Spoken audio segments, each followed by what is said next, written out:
Sweet.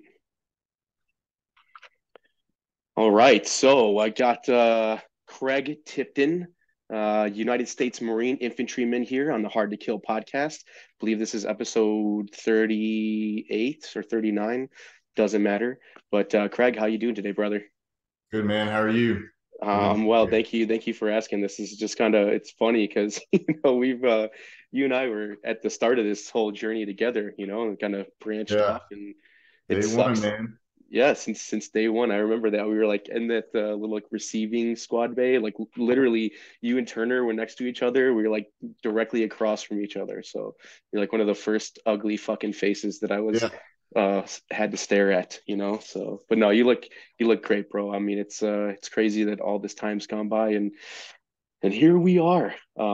So let's kick it off. I'm just gonna start with it. So Craig, why don't you tell us a little bit about yourself and where you grew up and what that was like? yeah. Craig, I grew up in a small town here in Texas. Probably graduated with like 150 people, maybe. Uh, did all the little small town stuff. Everybody knew everybody. You drive down the road, and it's like, hey, there's this guy, or whoever. So everybody knew everybody, and it's a good thing, bad thing. Get to know the cops, and they know they're your family and stuff like that. So, yeah, small town sports. Played all that stuff. Just getting by, really. Just knew I hated school. I knew how to get out of it. So just did what I did to Well, get by. you obviously weren't a mathlete, but you're a pretty good athlete. So give us a little background on like the sports you played and the organizations you were a part of. Yeah. Like I said, we had small town, so it's literally we had baseball, basketball, football, track. I did them all, some better than others. Baseball, played catcher, football was wide receiver, corner. I did track. The only reason I did track was because they had the best schedule. They get out of class like noon, 10 Okay. o'clock, or whatever, go do track mates. And I was like, dude, that's what I want to And do. anything to get me out of class, I'm Yes, all dude. about it. Yep. And so I was like, man, I'm gonna go do long jump because I don't have to run. I just, sprint a little bit and then jump. And then I'm done for the day, go jump a couple of times. But yeah, started to do that. I really got into baseball. Thought I was gonna kind of move on, and I was like, no, it's not something I don't think I can get into. So had to figure out something else to do with my life. That's for sure. Now, backtracking just a little bit, what was like September 11th like for you in 2001? How old were you? And did that have any did that start bringing up your feelings of wanting to join the service back at that point in time? Man, honestly, no. So September 11th, I was 11. I remember being in school, um, just being in class, and then like all the teachers are kind of freaking out and stuff, and like kind of madness kind of going on. We're like, what the heck is going on? And they stick us in this room, and it's like our class and mixed with a couple other classes, and they just throw on a movie. We have no idea. We're like, oh, cool, this is great. Watching a movie, have no idea what's going on.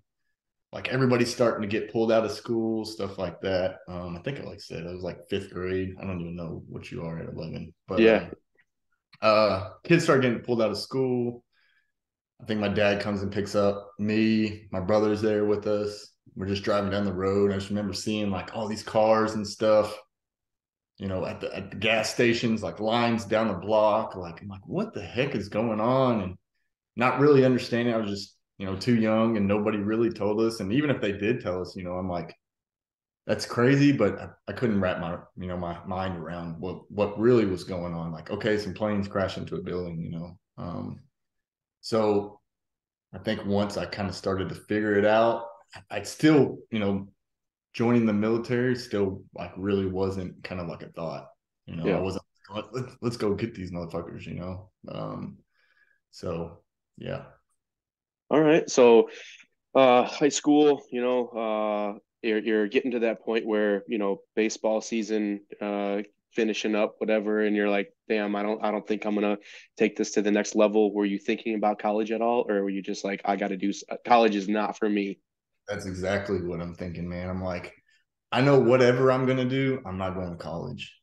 I hated high school so much, got by, and I was like, I got to figure something else out. I knew I wanted to join the fire department, something along those lines. My dad, who had been a firefighter for pretty much since I was like 5 at the time, he was like, dude, you got to grow up. Whatever you do, like, you can't get on the fire department. Like, you're too young. You're too much of a child. You got to do something to grow up. Like I said, never kind of wanting to join the military. And like I said, never crossed my mind. My grandpa was in the army for 24 years, and even with that, I was like, man, I like we would have the guy, like the recruiter, that would come to our school and try to recruit us and stuff like that. Like the group of guys that I hung out with, I remember I kind of always bring this up, but it's like, hey man, like we give him the cold shoulder anytime he'd come by to our lunch table. He's like, hey, y'all ever think about joining the military and stuff like that? And we just like put our heads down, like not acknowledge him at all. Like, dude, get lost. Like, screw that, And so yeah, never really crossed my mind. So, so if it's not crossing your mind, then why the fuck did you join the Marine Corps? So dude, like I said, my grandpa was in the army for 24 years. All this stuff, like, never crossed my mind. I remember going with football season. We used to do like these team meetings, and every Thursday, so we'd finish practice Thursday, and we have a game Friday. We'd have like a team dinner at Thursday, and we go to CC's Pizza, which is like always a good idea at first, but after you're done, like, it's terrible. But the CC's Pizza was attached. It was like in the strip mall. So the whole first floor was like sub places. It was, pizza, CC's Pizza, like all these other food places. But on top was like the Armed Forces Center. I just remember sitting in there eating pizza. I mean, there's like 30 or 40 of these guys with me. We're just in there eating. And I was like, dude, I'm going to go join the Marines. And my buddies are like, what? They're like, I was like, yeah, dude, I'm gonna go join the Marines. And they're like, no, you're not. Shut the fuck up, like all this stuff. And I was like, yeah, I'll be back. Don't leave.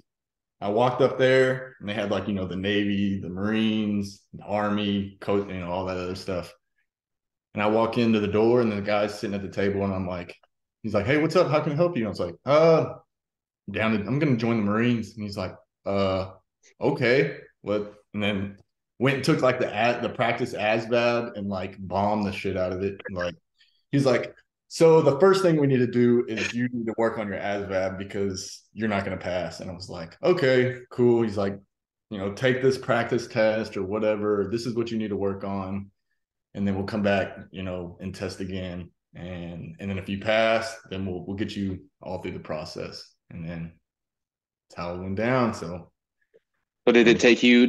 I know that you can like take it through. I think 3 times, right? You can take. Did you ultimately go and take the ASVAB and pass it your first time, like legitimately taking it? yeah. I took that practice one, and then I went home and studied. After I studied, I came back and took like the other one that they had, little practice test, and I passed it. And he's like, all right, you're good. Nice. He's like, hey, dude, what do you know? After that whole well, I don't want to get too far ahead, but he's like, what do you want to do? And I was like, I want to go to the infantry. And he's like, Yeah. no, you don't. And I was like, no, for real, I do. Well, that's what I want to do. And he's like, dude, because I don't want to get too far ahead. What? No, go. I mean, dude, you're the one telling your story. So if it Yeah, all is relative, just go ahead and fucking throw it out there. yeah. He's like, man, you don't want to join the military. That shit sucks. You be sleeping in a hole like while everybody else is in barracks. Eating garbage food, all this stuff like MREs. Everybody's in the chow hall. It just sucks. And I was like, no, dude, that's what I want to do. For whatever reason, movies, video games, just the thought of like, hey, I want to be in the shit. So ended up going and take the actual ASVAB scoring. He's like, dude, you can do not anything. I obviously I fucking bombed it the first time, but he's like, you have a lot of options. And I was like, well, this is the only thing I want to do. So if I can't do this, I don't want to do anything else. So that's what I picked. Went to the infantry. So. Yeah, that seems like a good choice, or else, you wouldn't have me in your life. Yeah, of It's course. one of those blessings that God just hands you. He's like, there you go. Now you're stuck with this fucking guy for the rest of your life. But Good, dude. Blessing so in you go, disguise. yeah, yeah. And I'm such an asshole. I still haven't come down to Texas and taken you up on all those offers to come stay with you. So fuck Good, me. Um, yeah, like, so yeah, you go to right, you go to MEPS, you do your whole thing. Now let's obviously I know this whole story because I was there with you, but like give us a little insight and background on like what boot camp was like. I want to hear a funny story from you, and then finish that up with, is it what you expected? All right. all right. So I mean, went in there. You get on the yellow footprints. Everybody's, here. Let me start over. So my recruiter told me exactly. Like a lot of people always say, "Hey, my recruiter fucked me. My recruiter fucked me." Like he didn't tell me this. My recruiter told me everything. He was like straight up, and so I was pretty prepared, knowing it. He's like, "Dude, the moment that drill instructor steps on that bus and is like, eyes on me, or whatever, eyeballs on me, whatever he says, he's like, you're gonna regret going." I was like, no, that's not gonna be me, dude. That's not gonna Yeah. be me. And as soon as I heard eyeballs, I was like, what the fuck did I do? He's Yeah. like, get on my yellow footprints. And I'm like, my recruiter's right. My Yep. recruiter's right. And like throughout boot camp, that's what it was. I mean, like he told me, and I was like, yeah, I do not want to be here. This shit sucks, blah, blah, blah, this and that. So, just going through it out, being from that small town, never really leaving, maybe driving, buddies and stuff like that, or taking trips, but like being away from friends and family and stuff like that. It's like, even for those 3 months, you're like, man, this it's rough. It kind of hits you hard. So I think that the mental game is really what's Yeah. Oh, and you're a kid, like we were fucking 17, 18, some yeah, guys are 19 years old, and it's like you never had that kind of experience before, and you're completely ripped out of your element, thrown into this now. You got these dudes, you think that they're like, some badass fucking stone cold killers, and we all know a little yeah. different obviously nowadays, but Yeah, it's like, at that time it's terrifying, and you're just thrown into this position where I've got to do everything that these guys tell me, or somebody's going to yeah. whoop my ass a little bit. So what's your what's like an impactful event for you, or impactful event, or like something that just has you, when you think of it, you still laugh to this day when you think about boot camp? I laugh to this day. Man, I mean, just to bring you in, dude, like I remember, like you said, like being in front of, like standing in front of each other, like I'd sit there and look at you, and like I was so, I wouldn't say by the book, but like I Oh was yeah, not you I was not like a fuck around guy.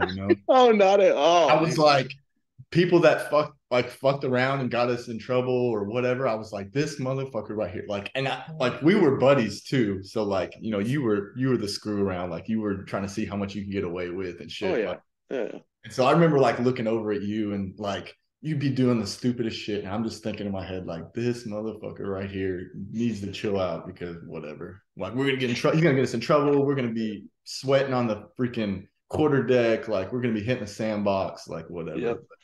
Man, so my story though, I guess it's not really a story, but I've never heard any this from anybody else. But our senior drill instructor, Staff Sergeant Mason, Yep.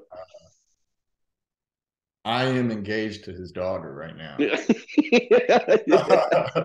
Yeah, so definitely got the last laugh on that one. Yeah. I remember Yeah. him like even like throughout boot camp, like bringing up like none of you motherfuckers will ever even like come close to like all this stuff, and then it just happened. No, we've been engaged for a long. We've been together for a long time. Been engaged and looking Yeah. to here pretty soon. So Yeah, good for you guys, man. I know that's it's like so funny. I mean, especially bringing Mason into it, being like, they were so hardcore. He had that yeah, like hardcore SoCal Cholo vibe, lowrider dude, and like Bartles and Guzman Martinez. They were just like in your face, like you're like, damn, this guy must have fucking killed so yeah, many people, or just like been there, and then come to find out all your drill instructors are fucking pokes and they never fucking saw combat, and you're like, yeah. yeah, Yeah, that's what I great. was thinking about Bartles, dude. I was like, this dude, like he'd give you like the crazy Oh eyes, yeah, oh yeah, he had that down, dude. and like the dude's motor T, like, hey, everybody's got a job, but it's like, dude, don't. I mean, I guess the persona I guess you have to put on, as a drill I instructor. Gotta, and but I it's guess fun. now looking back, I'm like sitting here talking shit, but you're everybody. I just it's good. You and I like flowing through memory. It's like especially being infantry dudes coming after the fact, and you see like that persona that they put off, that mentality, and I guess it's good because it molded us into Yeah, like the absolutely. Marines that we are, that we were. Yeah. Yeah. No, I thought the same thing, especially like when you first find out, you're like, this motherfucker, Yeah, dude. yeah. Okay.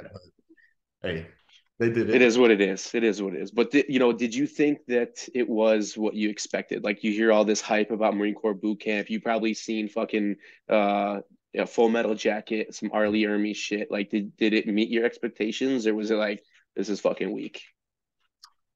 Man, so I wouldn't say it was weak. I mean, it did, what it was supposed to do. It breaks you down and builds you up, it Yeah, gives you that, that Marine mindset. Like you no longer, Joe Blow off the side of the street, coming out of high school. Like, you're a Marine now, so get your shit together.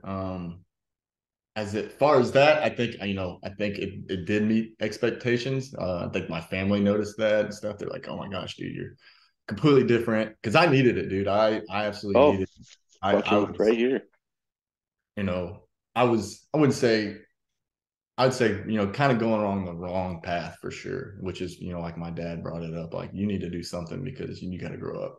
But physically, like before I went, I was like, oh hell yeah, dude, we're gonna go in there and they're gonna make us like straight killers, like we're gonna come out badass, just yoked up, like just like what you would picture as a Marine, what Right. everybody portrays Like on John, like some TV. John Cena looking Yeah, motherfucker. You know? yeah, like that, yeah. But that, and then when you go in there and it's like, dude, I mean, it's like I remember my dad saying, he's like, dude, y'all look sick. Everybody was skinny, Yep. whatever. But it's not about the physical, the physical asset. It's the mindset that they did. So Right. I think that definitely met expectations. Just All not right. the eye test, I guess. All right, so boot camp's over. We're packed up with platoon 3,214. We break, and then straight to Camp Pendleton. So give us a little rundown of Infantry Training Battalion. Man, I honestly, I was trying to think back. Don't remember too much about it. I remember, you go in and you do your first 4 weeks, kind of test just like the normal, grunt stuff, just, you know, basic stuff, and I'm like, man, this is it, man. This is, I love doing this stuff, the training, what I thought I was going to be doing, and then you do the split. And so, hey, do you want to be a mortar? Do you want to be a machine gunner? Do you want to? I was like, well, man, I've already kind of been doing this stuff, I kind of want to stick with it. I don't know nothing about mortars. I don't salt, man. I don't even know, that'd be cool to blow stuff up, but like this is what I want to do. So I'm gonna stick with this. And Yeah. so ended up going at just regular 11 and, learning a lot, seeing a different, you're not that boot camp kind of lifestyle anymore. So you kind of got a little more freedom, a little more in depth of, your job and stuff like that. And it was pretty good. So Yeah, I mean, and all of our fucking ITB instructors were the dudes that were in like Ramadi and Fallujah. yeah, So some like legit fucking killers, like dudes that, I yeah, mean, I remember it was like the first range we went to, it was like we did that little 5K and there was some kid that like didn't address there's like one sergeant dude. He was fucking I wish I remembered all their names, but he was one of the Mexican dudes. He was just like fucking absolutely crazy, dude. And he like fucking boot kicked this kid off the side of a fucking berm for like answering a question wrong. And this was like our first like little field op that we did or whatever. I was like, this is way different than boot camp, yeah, dude. This is way yeah. different. They're like fucking grabbing people and like fucking like I'm gonna fucking kill you. You're like, oh my God, what am I getting into here? Yeah, dude. That now that you say that, it brings it up. Like, yeah, it's like, hey, this ain't boot camp no more. Like these guys. have been through this shit. Oh They yeah. they will fuck you up. So yeah, that is you bring that up. Like I said, that's didn't remember any of that stuff, but yeah.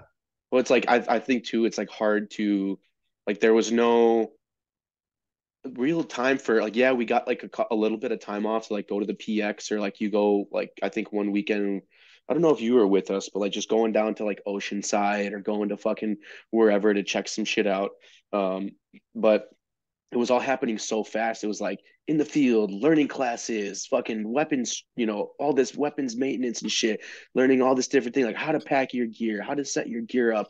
And it was just so fucking fast paced that I think it's hard to like sit and like recount like individual memories. It was all just like meshed together and then boom, you're out and onto the fleet. So like that's our next thing. Like, actually real quick, I remember when we found out what units we were going to, because you and I had become pretty like you, myself, Bettenker, a couple other guys, like we pretty much stuck together in ITB. We were Yeah. always with each other all the time.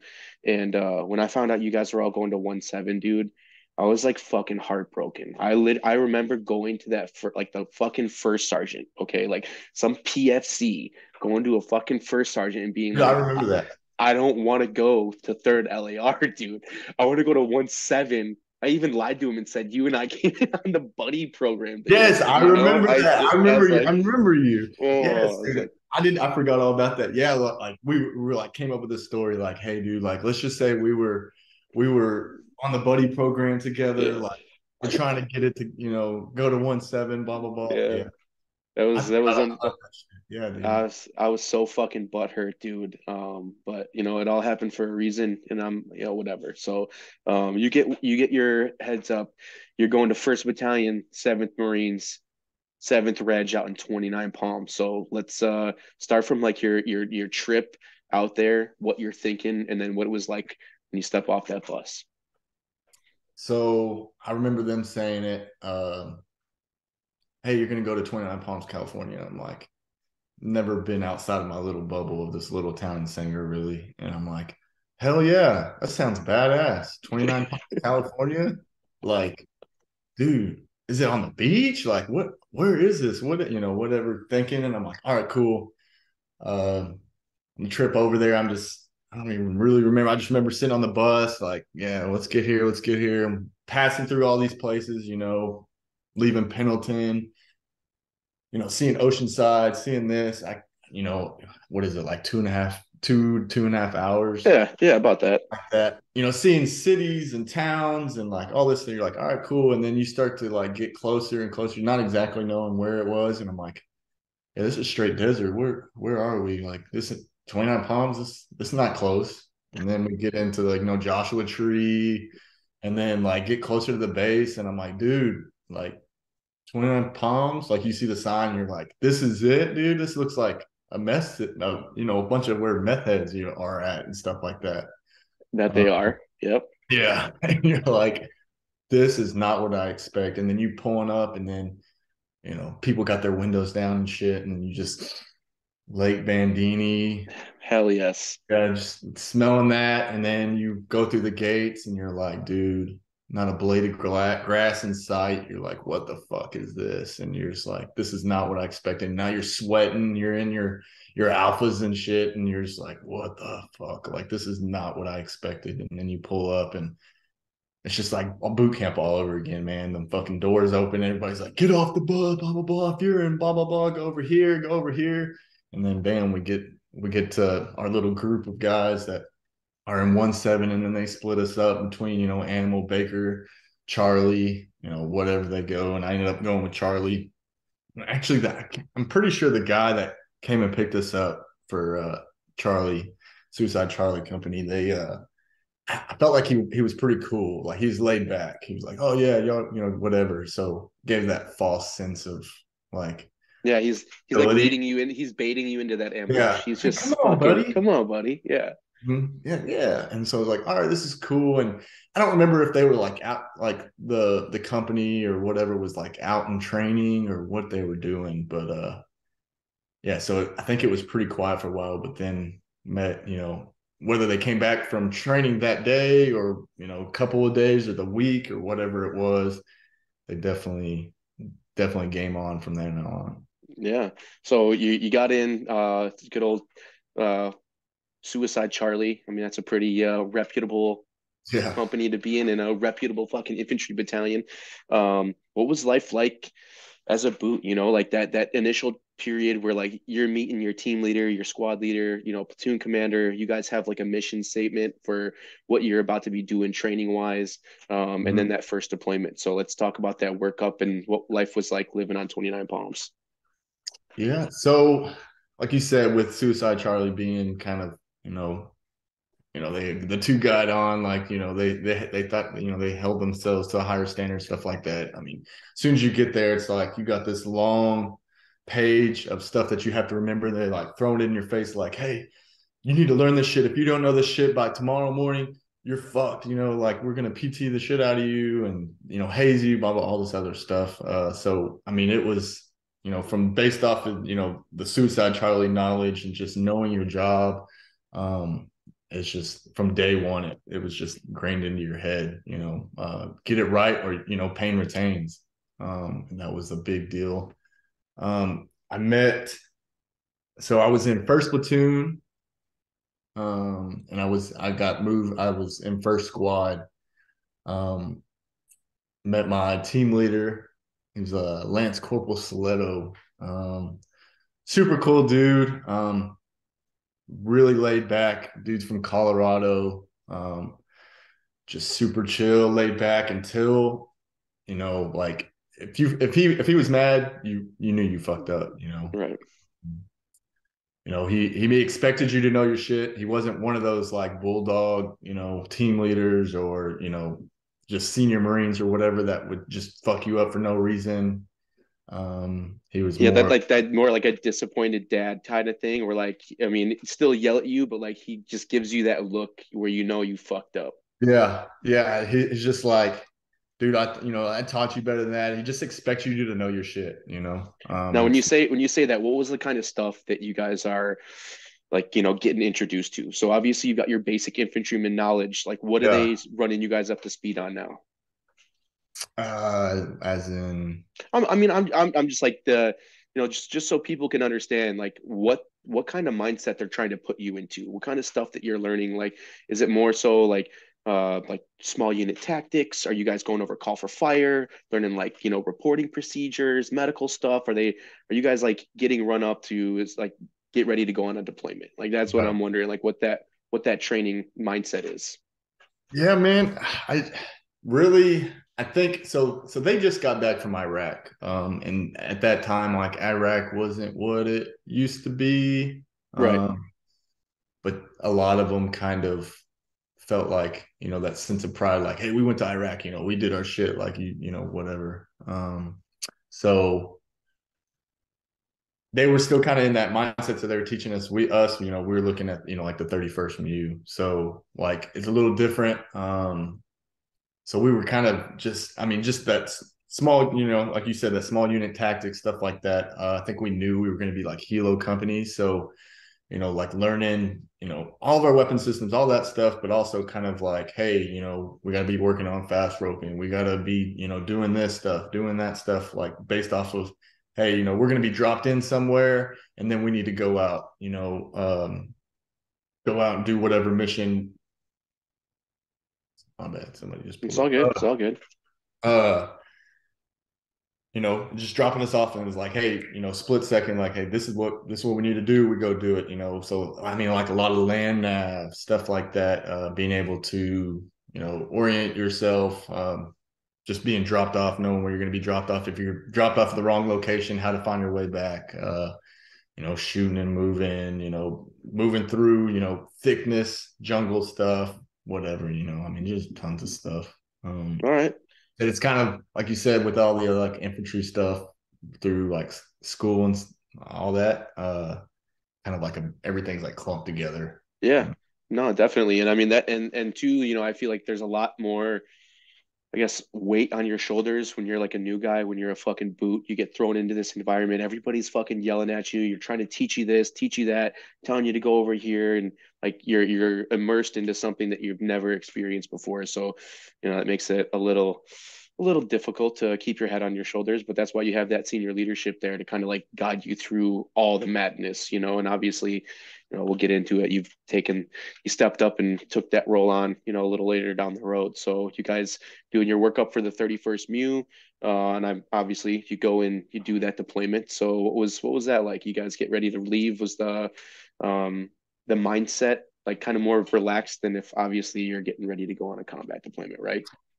Yeah, I think from the guys that just got back from Iraq, I mean, we had team leaders or squad leaders and stuff like that. Like these guys were like Ramadi Fallujah, these sergeants and stuff like that. So, they kind of handled it pretty well. Like our staff sergeant's super cool dude. I still talk to him to this day. But like those guys like been through the shit, like our team leaders and stuff like that, and some of the senior Marines.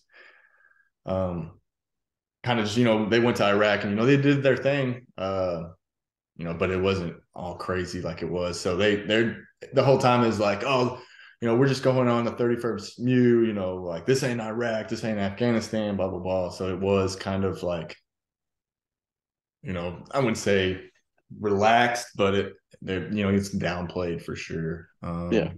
But yeah, I mean, we went over there. I mean, did a lot of training, which is good, which probably would help in the future. But training and just, I mean, really seeing the world, doing a bunch of different stuff. Like I said, we were helo company, so we're coming off a ship and landing somewhere and stuff like that. I mean, it was good stuff. How many countries did you guys get to like traverse while you're out there? And there was so many. I don't know. I mean, obviously we were out of Japan, Okinawa. So I mean, we had Okinawa, what is it, Malaysia, Thailand, Singapore, Hong Kong, Philippines, Guam. I mean, pretty much any of the Nice. Yeah, the Indo-Pac Pacific, the area. Asian, huh?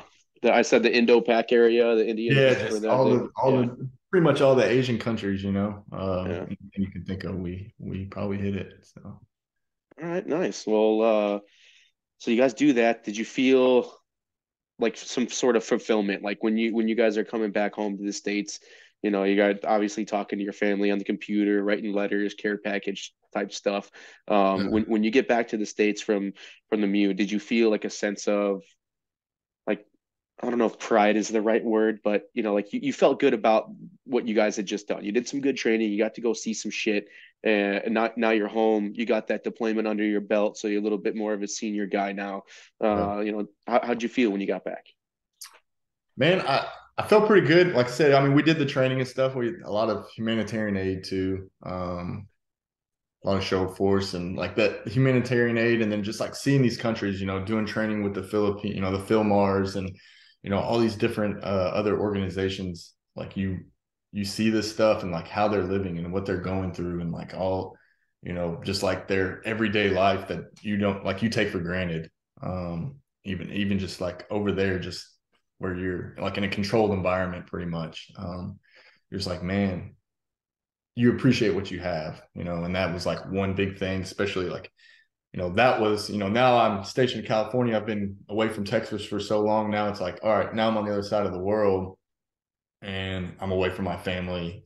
And I come back and then I see all that stuff and it's like, man, you definitely really appreciated. You're proud. You're like, all right, like you help some people when, you know, they were going through some of the worst times of their lives, all that stuff. And you're just like, yeah, does it, do you feel as accomplished as you would if you just went, to Afghanistan and you did your combat deployment and you did everything that you hope to do, and it's probably like a little bit different feeling. Yeah, yeah, But obviously. definitely proud. You're like, oh, I'm serving my country, just like I said, with motor T or supply or whatever. Like everybody has a job to do, and would we have liked to gone to combat the first time? Yeah, of course. I mean, that's why pretty much most people join. But Yeah. you did your job, and you got to help some people. You got to see the world, and you're proud of it.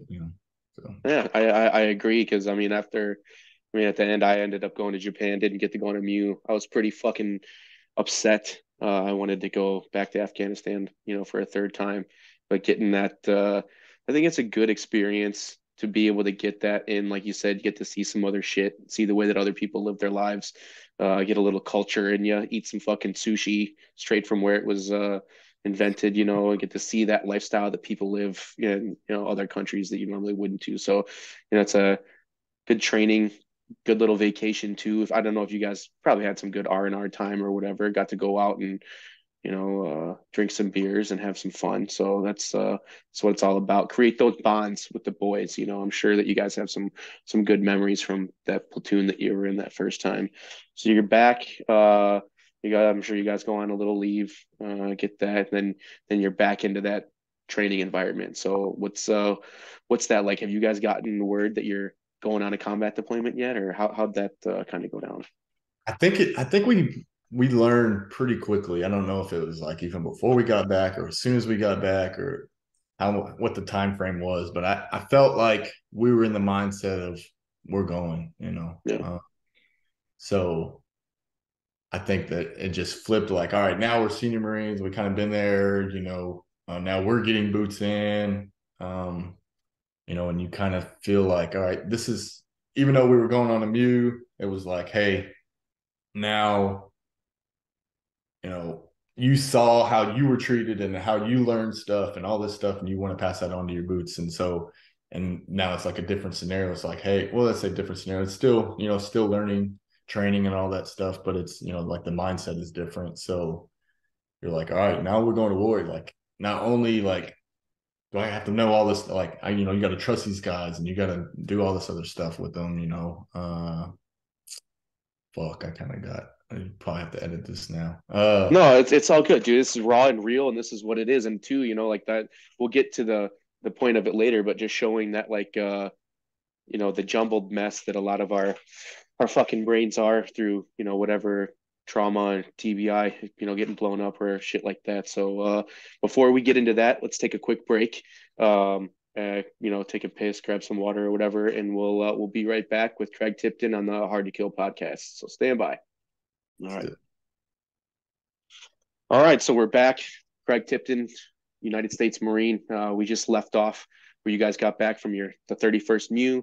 We're talking about that getting ready. You got some new dudes in. You guys are getting ready to shift from that training deployment to a combat deployment. So it's on you, brother. So towards the end, it kind of started the leadership and stuff started kind of pushing me towards more of a leadership position myself. And so they kind of like, especially in a MEU situation, they were like, hey, it's your team, you need to start taking this, because you're going to be the next one up, blah, blah, blah, whether you're squad leader or whatever. And so I guess excelled at that decently enough that they're like, all right, you're going to go to ISLIC, Yeah. So I went to squad leader school. Man, did that like open my eyes. I think that was awesome. Other than going to mountain leaders course, like that ISLIC was definitely the best course I could have. Dude, 100% hands down best training that I ever got in the Yeah. entire time that I was in the Marine Corps. Like that's what ITB should be like, honestly. Like you should be creating small unit leaders from the fucking start. Yeah, absolutely. And it's just from everything, just how to give a brief about a patrol overlay, how to lead somebody, how to, even just like the physical part, because, they say, I can't remember what is like black and I don't know what the other one was, but like, The squad colors, you mean? It was like yeah, red squad and black squad or yeah, whatever. red and black. And Yeah. they were like, if you're black, it's more about physical and, the PT and stuff like that. And if you're red squad, then you're, more about the knowledge and stuff like Right. that, and tests and stuff. And so I was in black and I definitely felt the Oh physical, yeah. Oh yeah. which Oh yeah. both sides get, hardcore on both sides, but definitely the physical kicked my ass. And I mean, I needed it too, especially just coming back from a MEU and stuff like that. But it was definitely good. Good training, good knowledge, like just learning how to be a good leader, how to lead men, how to do all those things, and it's, especially I'm still a fucking kid at this point, I'm not even what 20. I don't even know how old I am at this point. It's 2000. I mean, early 2000. Yeah. So I don't even know how old I am, but I'm maybe 20 years old, and it's like, what do I know about leading, these men and stuff, and being like, I mean, you're responsible for these guys' lives and stuff, and definitely that training is awesome. So you get back from that, and it's now you're motivated, dude. You're like, you're Oh going yeah, on deployment. You got all this knowledge that you just got from the school teaching you all this stuff, and you're like, I want to spread all this shit to fuck everybody, yes. Yeah. and so it's I Are you think still are you still a Lance Corporal at this point? yeah. All So right, actually, so yeah. I had to get a waiver and stuff like that. It was like he has to hold basically a yeah, squad leader same billet and here. stuff Yeah. like that. And it was crazy that now that you bring that up is like there's me and like a handful of guys that came from Charlie Company. I know a couple of corporals, I think, and I think there was me and like two or three other lance corporals. One of them didn't make one of the lance corporals didn't make it, and I think one of the corporals didn't like it. Like I don't remember what we had started out with, but it was out of the whole class, I mean, there was probably, I don't know, maybe 40 guys. I don't know if that even sounds right, but I remember Yeah, no. we ended up with probably like 15 guys graduating. Yep. And just being like everybody's, you got sergeants, you got some staff, so mainly corporals and sergeants, and then you had the handful of lance corporals. And so like when you get, you pass that shit and you're standing there at the end and you're like, yeah, dude, like Fuck yeah. yeah. So like I said, you get all that knowledge and you're like, all right, dude, it's game on. We're going to the shit. I'm passing this shit on. So you're all motivated. You got your group, your squad, and you're like, hey, we're running this shit just like Islick. We're waking up every morning, whatever time before we even need to be waking up to meet up with the platoon and stuff. And we're PTing, we're doing this, we're doing that, we're training all this stuff. I'm trying to pass on just not even just physically and all that stuff, but like stepping aside and being like, hey, let's step back and let's talk mental stuff here. Let's, this is why we're doing this. This is why we're doing that. And just trying to pass as much knowledge that was passed on to me from not just from that course, but from senior Marines before. And then, like, our sergeants and staff, because we had a great group of leadership, my first deployment, as in like the team leaders, the squad leaders, basically like staff sergeants and below, like solid. Like man, they had our backs. Like they fucked us up when we needed to be fucked up. They taught us when we needed to be taught.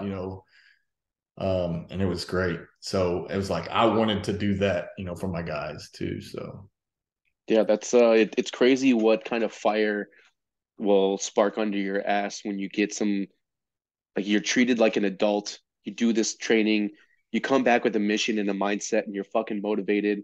And you would like to think that I mean, I don't know for like when I came back from Islik and I saw like the mindset and the mentality that the rest of the Marines were doing, I just looked around and almost in disgust, like because then when you try to be that guy that's from the front, motivated leader, like you get people that will just be like, dude, shut the fuck up. Like, we're not doing this. I don't want to do that. And why are we doing this more PT? Why are we doing these classes? And you think like, what the fuck, man? Like we're like knowing full well that we're about to go on another fucking deployment. And you're like, where's the fire? Where's and I feel grateful that I got that opportunity to do that. And like, do you think that, that put you like that experience going to Islik and coming back? I mean, obviously you've already said that you tried to change up the game, but do you think that that puts you ahead of your peers? Like your the other team leaders and even some of the squad leaders may or may not have gone. Did that put you above and beyond like their level of competency and leadership? absolutely, I definitely think so.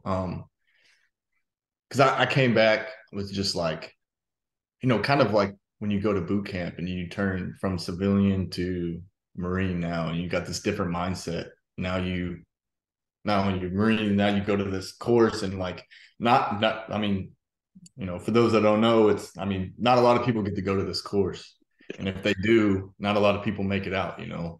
And so you just now your mindset has changed, and like when you come back from that course, everybody knows kind of how prestigious the course is.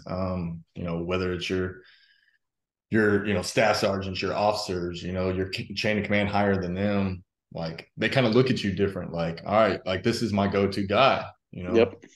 I got questions, or if like, hey, you need to run a training, or you need to put some kind of course on, or excuse me, whatever you need to do, like you're the guy, you're it.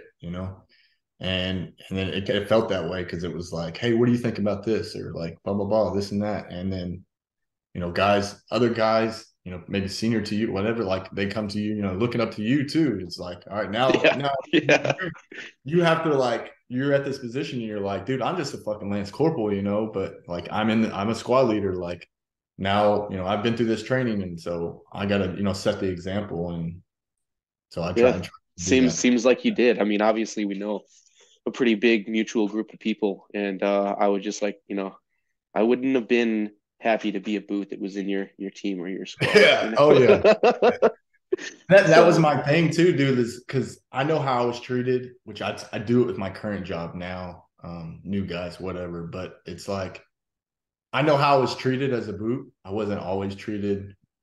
I guess you're a boot. You were treated like a boot, and it's sometimes it's like, man, you're just doing that just yeah, because you can. And I hated that shit. It pissed me yeah, off. I fucking did it. Whatever hazing, whatever you want to call it. Hard training. extracurricular training. Yeah, extracurricular. Yeah. Yeah, So I I hated it, but I did it because that's what my senior Marines made me do. And I just remember coming back and be like, I don't want to fucking be that guy. If we're gonna PT hard, or I'm gonna fuck you up, guess what? I'm gonna do it with you. yeah, And I want you to see that I'm sitting there suffering with you. I don't want you to be like, man, fuck this guy. Like he's making me do this, he's making me do that.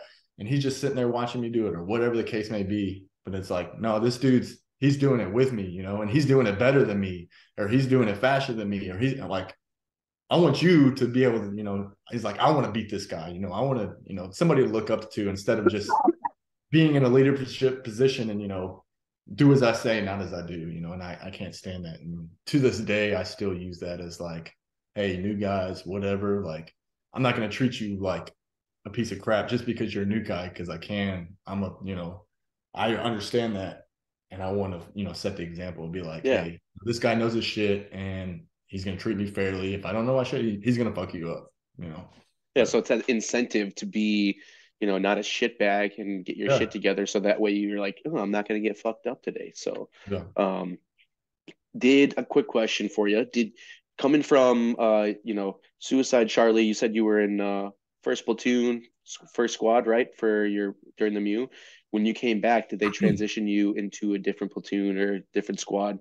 Nope. Nope. No, That's no shit. That's awesome, first dude. platoon, first squad. There was some switching around, but I think just, I guess, the Islick stuff, and like they just wanted to keep all that stuff together. God. So you had guys in your squad that you had went to on the MEU with and everything. So you guys are still pretty tight knit, right? So you got that whole group. So you guys Yeah. are going through now. You guys are working up, ready to go to Afghanistan, and all that training in the field. Getting ready, preparing for a combat deployment. You guys obviously go to Mojave Viper. Or what do they call it? Either they called it CAX or Mojave Viper. I forget which one at that point in Yeah. time. So run us a little bit through that of what that lifestyle is like now with the training tempo and what the mindset is getting ready to go on a combat deployment. Yeah, man. I mean, I felt like as soon as I got back from Islick, it was like hit the ground running. Like they were kind of already starting to do stuff before I got there. And it was like, now I'm back, getting thrown into the squad leader role. Like, hey, we're hitting it, training, we're doing the, 7, 14, whatever, however many days, 10 days in the field, come back. Uh, from that training, be off for like a 72 or 96, and then it's back out to the training. And it's just it's a revolving door of training, going out to the ranges of like the I can't remember the numbers, like 110, whatever they were called, 105, these big open ranges of sugar cookie hills everywhere, and you're shooting and moving, you got live fire, you got you're doing stuff with arty, and you're doing stuff with mortars, and people are blowing stuff up, 51s, and machine guns are firing from Machine Gun Hill, and you're shooting and moving, and you're kicking down doors, and hitting trenches and stuff, which all these different kinds of training going on. A lot of they have those, what are they called? Like not Motown. What are the building ones? I can't even Yeah, remember. Like, the Mount Towns. Mount yeah, the Towns. Mount Yeah. Towns. Yeah. Yeah, those are always fun, man. I mean, it's definitely, I remember, I don't know if I saw a video or something like it, but I mean, they've gone all out with that stuff. But Oh yeah, dude. you would have, I mean, they bring in all these actors and stuff like that. And, you know, to try to make it as real as possible. You're going through the city and, they got stuff that blows up and they got RPGs on a string and you're going in, kicking in doors, and that door, if you're not checking it or whatever, that door gets blown up and, guys are going and you're just trying to figure out all this stuff and calling up nine lines and all this other. And so it was just like a constant revolving door that just, out to the field for 10 days, 14 days, whatever, come back, be off for 72, 96, and then back out. And then, we come back and it's like, all right, now we're going to send you to, what is it? Live tissue training. Oh, nice. You got to do the pig lab? Yeah, Fuck that was yeah. awesome. So did that, came back, we have our squad corpsmen, which our squad corpsman was like, we were boots together, like same room, when we came back, while we were overseas or we were on the Mew, we were roommates. And then we came back and we were roommates. I left and then came back and so we were super close. And so it's good knowledge, like always learning that stuff from him just in Yeah. case, and then going to that live tissue and then kind of talking to him about that. And that was definitely good. And then just like little courses like that, it's like, hey, you went to ISLIC, now we're going to send you to all this other stuff too, which is good. Definitely like learning just as much as you can, taking it in and absorbing it, all that, but it's also not the best because now you're like away from your guys, Yep. Yep. which your leadership also plays a role in making sure like those team leaders and stuff like that, that, that you were, in leadership spots with, then, they can step up, they're set Exactly. up to where they can Exactly. step up and they'd be like the train didn't stop moving, like we're continuing up, we're continuing on, next man up, and then we can interchange, and that would be a good sign of leadership right there. So Yeah, definitely. I was just about to say like that fluidity of being able to know that like I guess you would say like column of files in the sense of where every man knows the next it, your team leaders know the ability to take on like a section lead or a squad leader position, like your fucking saw gunner, it's like going to be able to take that team leader position if he goes down, like so that's a succession or whatever, being able to know that like I know the next guy's job, I know the guy after that's job, and obviously you don't learn shit like that unless you have a solid leader that's able to relay those messages and pass that shit down. So obviously it seems like you might have done a good job. So good on you. yeah, maybe, But yeah.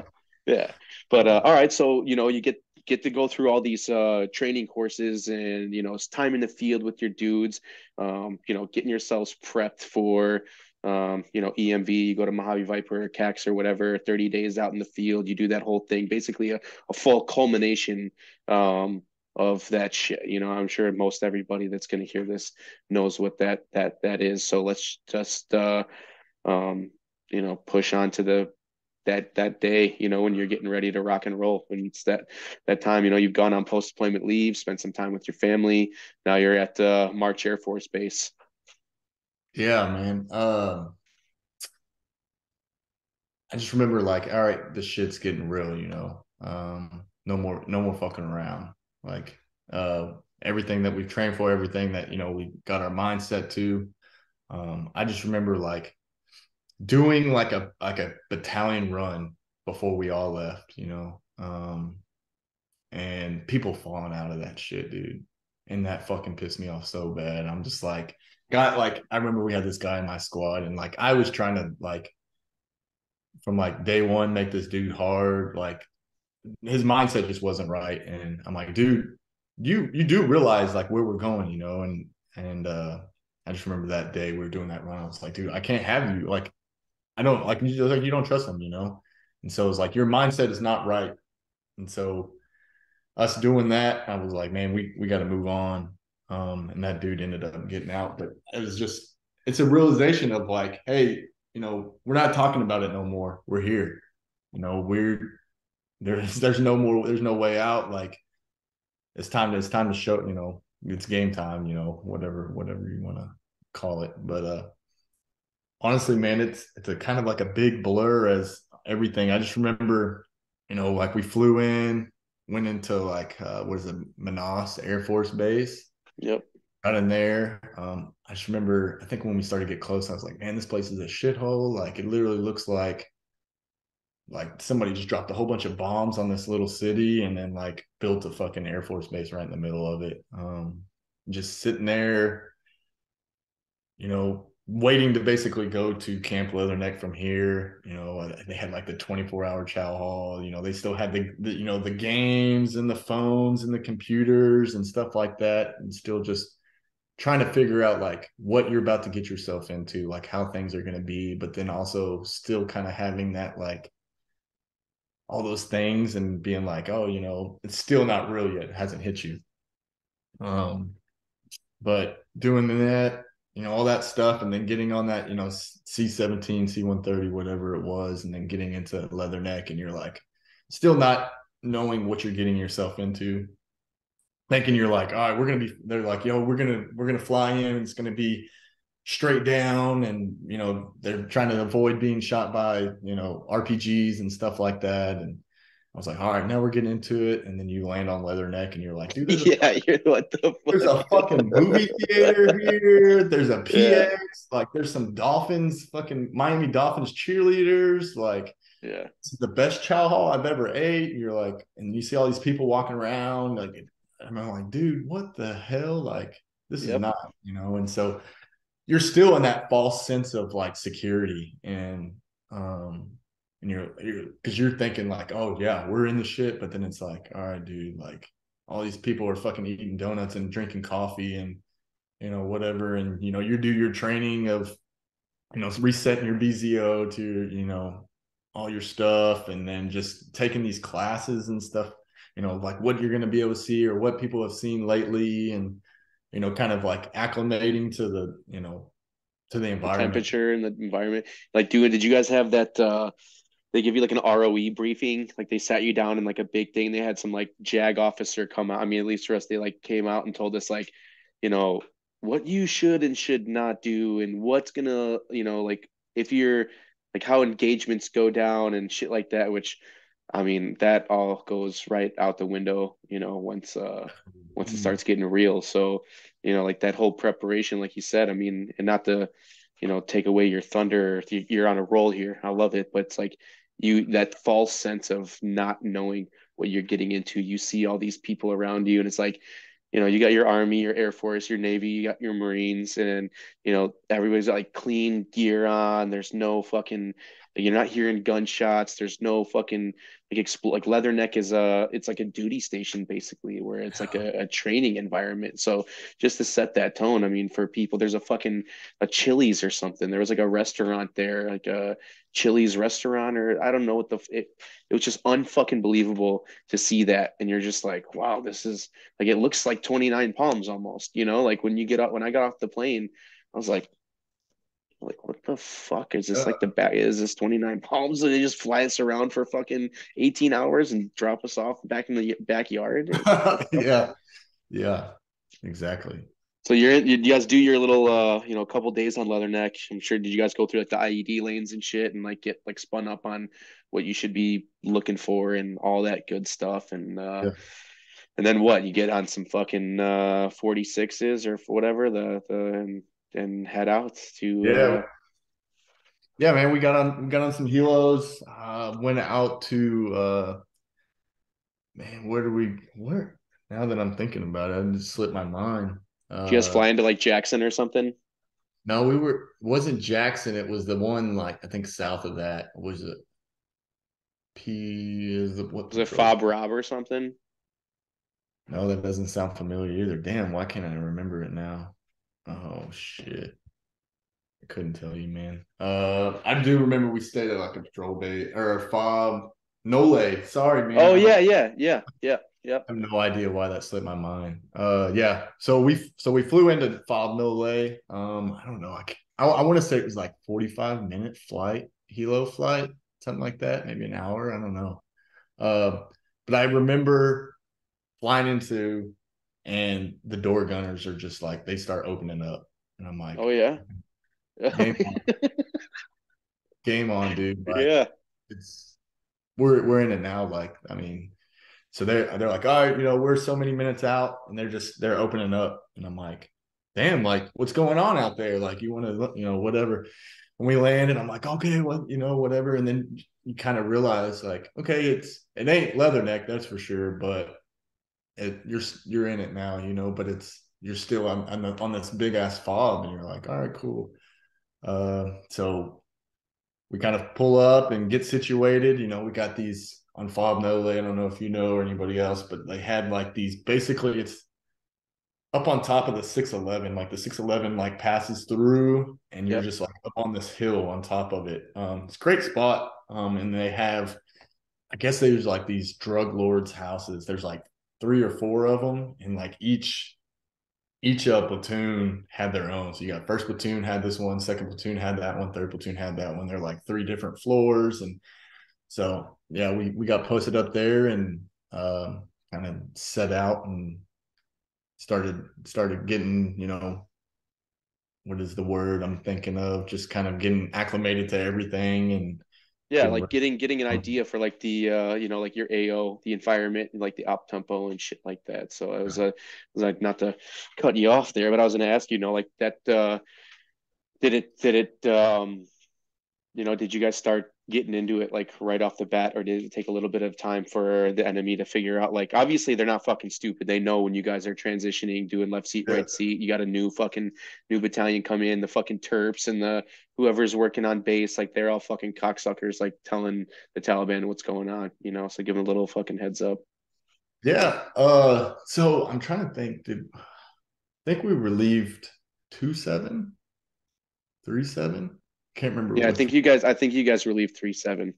Yeah. Yeah, And yeah, so we did that whole transition of, like the squad leader goes with the team leaders, or that whole squad from the previous unit, and then they go on a couple patrols and they come back, and then now it's like the squad leader and the team leaders go with their squad, and they do the whole transition with that, and then it's like, all right, now your team leaders are going in place of their team leaders, and and then it's just like a whole like rotation of basically starting from going with them to now their squad leader is going on patrol with your squad. And they're showing you that, the AO, they're, not necessarily telling stories, but like educating, like, hey, this guy, this is somebody that we go to, blah, blah, blah, this and that. This is some place that we kind of try to avoid. This place we've been hit, this place, we've been hit, this place has drugs like all the time, this, weapons and IEDs. So you're getting all the knowledge from that. Really didn't get into the shit right away. The way we saw, I don't know if everybody knows, I'm sure, but they got the fighting season, is what we were kind of taught in. And so we got there like right before fighting season, where they're getting all their money from their poppy and stuff like that to buy their IEDs and their AKs and their rounds and all that shit. So at first it was kind of quiet, doing the whole transition with them and stuff like that. And every time you come back from patrol, like, hey, did y'all see anything, blah blah blah. You're like, oh yeah, we took some pop shots, we did this, we did that.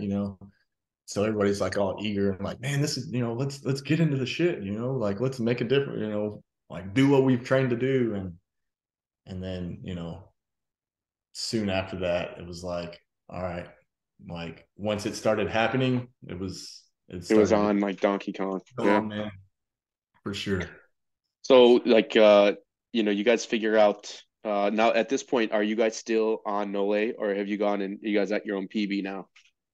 Yeah, so we did move. So the first squad went to, it's called like PB Wishatan, something like that. It was probably like, I don't know, I couldn't, man, my brain's so scrambled. It's probably like 15 to 30 minute like up armor ride away from the fob. Oh no shit. Yeah. We Yeah. were on our own little thing, man. It was, for people that don't know, I mean, it was probably man, I'm trying to think of how big it wasn't very big, and it was right off of Pharmacy Road, which Pharmacy Road isn't what it used to be. It was still dangerous at the time, but they call it Pharmacy Road for a reason. It was like one of the like deadliest roads in Afghanistan at one point. And so, I mean, it was just literally four walls opened up. We had some A&A with us, and we would be on our own. Like we would be doing our own shit, doing our own patrols out of there. Kind of policing ourselves. Just figuring it out on our own for, man, I would say, like, anywhere from like 15 to 30 days at a time. And then they'd come, scoop us up and then take us back. Shower, shave, use the phones, get some clean clothes, stuff like that, and then ship us right back out. So Yeah. it's good because we were away from everything, but then like you're away from everything. So you're kind of on your own. Yeah, that's a difficult thing to go through. I mean, I was fortunate to where, obviously we were mobile most of the time. We would be out on our own, post up at, different units, PB or whatever, sleep outside, do some foot patrols and shit. But like having that accessibility to vehicles to like be able to get around back and forth every day, that was nice. So it's like you guys are legit on the edge of the empire or, wherever by your fucking selves with what a squad plus or a platoon or how are you guys doing it? And what do we have? So we had our squad. I think that was it, man. We might have had, so they split up like weapons company or weapons platoon. Right, Excuse me. They split up like weapons platoon and gave us like, we got like a 51 Rodriguez, I remember him, and maybe like a machine gunner or something, like maybe not even, maybe just like a couple of assault men or something. And we also have engineers too, which forgot to mention, but yeah, they integrated us with training. So it was like these engineers that we had were the guys that we right. trained with while we were going through like Mojave Viper and shit. So Damn, you guys are lucky. That's fucking awesome because they just yeah. dumped on some engineers on us when we got there. That I mean, obviously you build rapport with them, but it was just like they threw them to the winds. They'd be swapping platoons and all this shit. Yeah, no, I think that was one thing. It was like pretty much everybody we did the workup with, like that's who we stuck with. For a That's couple of awesome. guys moving here and there, like that's what we did. So yeah, So man. you guys are you've got your op tempo pretty much figured out. It's like 15 to 30 days, whatever. You guys are going out. Like, would you say that it's a pretty kinetic environment? Like more so, are you guys fighting, or is it like a heavier IED threat where you guys are operating out of? And that so it's a mix. I would definitely say less IEDs. Um, but I mean, you find them and stuff like that, and usually, mark them and move on, man. Yeah, Stuff like that. Just know, and there's obviously areas that you just know that there's shit there, and so, we're not going in there fucking looking for stuff because I mean that was kind of like one thing. I was like, my mindset. I was like, look, dude, to the guys and shit. I was like, if anything, I don't care like what situations we get into, whatever. I was like, as long as everybody fucking comes back the way they fucking left, like mission fucking success, right? yeah, Like, obviously, you got your mindset and stuff like that, mental stuff, but like physically, as long as everybody can come back, we'll fucking be all right. And so it was like, you had those guys that are like going out like constantly trying to find stuff and get into shit, get into trouble, getting into not trouble, but like, find trouble, right. I know what you're saying. but I'm not saying like we deterred from it. We did our missions. We were like, hey, we're patrolling twice a day. 4 to 6 hours, whatever it is. Come back, patrol again later, whatever. So a lot of it. You find IDs, you take pop shots, you're taking. You get into the shit. Whether you get the feel of the area. It's like, hey, this is kind of a IED heavy environment. So it's like, are we getting covered, trying to get away from these rounds, or are you like, all right, we're gonna post up, like everybody just stop, and you're firing back at the enemy, your counter, whatever you need to do from that spot because the ID's threat is so so much more, or you're like, all right, we're good here, like probably have a good chance of, getting cover and concealment and then, countering the enemy that way. So Yeah. Are you guys pretty well supported in the sense of like air assets? You got like fixed and rotary on standby? man, we had a lot of high Mars. We got high Mars, so those missiles. Man, we would get not on a I felt like on the daily patrol, like we're kind of on our own, man. Yeah. That's And I kind of like that. I kind of like it was like, hey, dude, figure it the fuck out, I obviously when you get into some shit, like you definitely you're like, I wish I you love the yeah. sound of that fucking, Yeah. whatever it is, fucking Apaches, whatever coming in. The what is the fucking uh The what is it? Cobras. The Oh, the fucking A10s, the yeah, the A10s. A10s come in and shit like that, but that was kind of like few and far between. And like I said, I mean, we were at least 15 minutes, if not more, away from the fob. So it was like, figure it out. So which Yeah.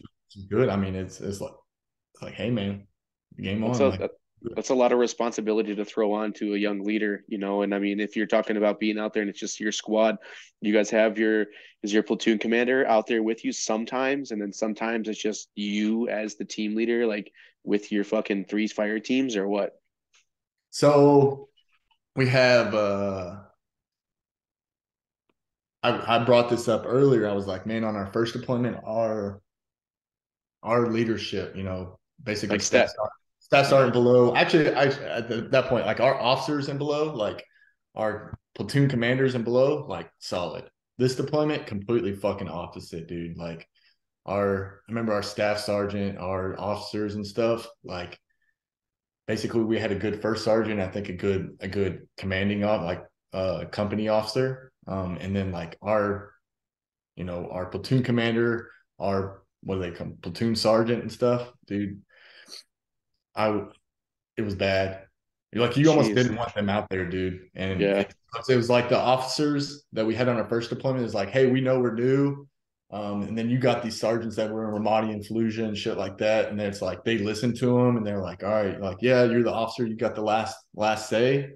And I'm gonna listen to these dudes. On our second deployment, complete fucking opposite, dude. Like these officers came in and they're like, yeah, I just got out of officer school. I know what the fuck we're gonna do. Like, blah blah blah, this and that. And it's like these dudes. I mean, you still had a few good ones, but the majority of them just like trash, dude. Getting themselves into shit they shouldn't be getting into. That or just like it's like almost like, hey, I got my car, like I got my combat action ribbon, like I'm good. but like we rarely saw our staff sergeant might come out every once in a while here and there just to like not even To to like do bitch at you anything, about like, the shaves or fucking your yes, frog exactly. gear Make crotch sure is ripped. Or, that you're not that's doing fucked up shit. oh Yeah, you got Jesus. holes in your camis and your dude. It was bad, dude. That's yeah. That's when I hear shit like that. And I mean, obviously, I also got to live that shit as well. It's just disgusting, dude. It's like you're in this environment where literally life and death on a daily basis, fighting for survival, and you got somebody worrying about wearing white socks. Are you fucking kidding me? It's quite unfortunate to see that. So, and you guys starting to figure some shit out. Like is there something that you could revert back to, like during the deployment that you see, whether it was yourself, it's okay to suck your own dick here, and kind of talk about things that you did that you went above and beyond, or like something that you saw a junior Marine do, or somebody in your squad, or like when you're out there, like seeing like a display of like selflessness and courage. Is there something that you can talk about? Man, I, so many things I know it happened. I'm trying to think of like specific incidences. Uh, Well, I hold, mean, hold that it's just hold like that on a thought for daily a second. basis, dude. Huh? So I was gonna say, hold that thought for a second. Let's take a quick break again. Use the bathroom, grab some water or whatever, and we'll be right back. All right. All right, man. All right. So we're back with Craig Tipton on the Hard to Kill podcast. We just left off from a quick break, and Craig was walking us through the ins and outs of his time, as an infantry marine in Afghanistan. So, Craig, if you remember where we left off, go ahead and start it off for us, brother.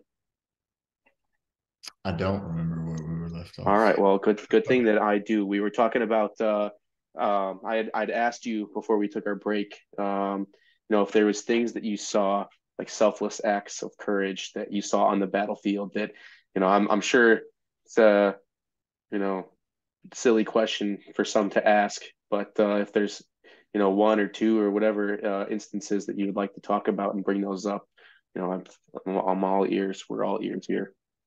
Man, I feel like one specific is like not going to do any justice, but just like, I mean, every day, like we fight not to, win the war to, for all what like politics, what, trying to, it's like you're fighting for the guys to the left and right of you, and it's just like little things throughout the deployment every day, every patrol, every, whatever you're doing. It's just like little things that people are doing.